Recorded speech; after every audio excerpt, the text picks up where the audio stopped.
طيب تكملة للفيديو بتاع الكهرباء والأحمال وتوزيعة الأحمال والكلام ده كله والأسلاك، خلّيني أقول لك على حاجة بسيطة.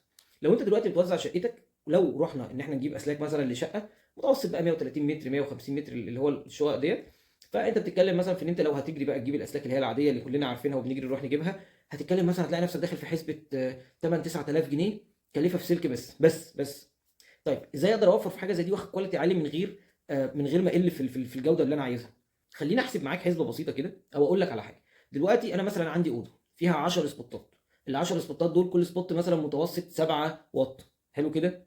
فال7 واط دول هم بمنتهى البساطة في ال10 يعني 700 واط، 700 واط دول لو جينا نحوّلهم لأمبيرات هتلاقي إن هم عاملين تقريبًا 3 وحاجة بناءً على الجدول اللي هو المفروض بيوصّل لك أنت عايز قطر قد إيه للسلك يعني، هتلاقي إن أنت محتاج 1 مللي، حاجة أقل من 1 مللي، حاجة كده يعني. فأنت لمّا تجيب 1 مللي مثلًا مُعتمد، 1 مللي مُعتمد أو 1.5 مُعتمد، مش الماركة المعروفة جامد يعني، بس في حاجات تانية موازية ليها مُعتمدة ونضيفة كويس، 1.5 مُعتمد، فأنت كده وفّرت مثلًا مش أقل حاجة في اللفة بتاع 300، 400 جنيه في اللفة، شوف بقى أنت هتاخد كام لفة، تمام كده؟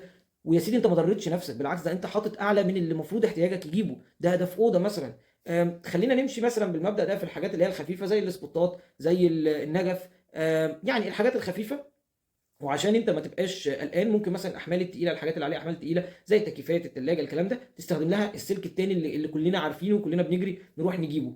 ده مُعتمد وده مُعتمد. خلّي توزيعتك للكهربا هي التوزيعة بتاعة الكهربا مش استخدامك للسلك، توزيعة الكهربا مش استخدامك للسلك. تاني، أنت هتوزّع إن كل أوضة داخل لها الكهربا المناسبة ليها، كل جهاز في المطبخ واخد له الline أو الخط بتاعه مخصوص ليه هو. توزيعة الكهربا أهم من اختيارك للسلك.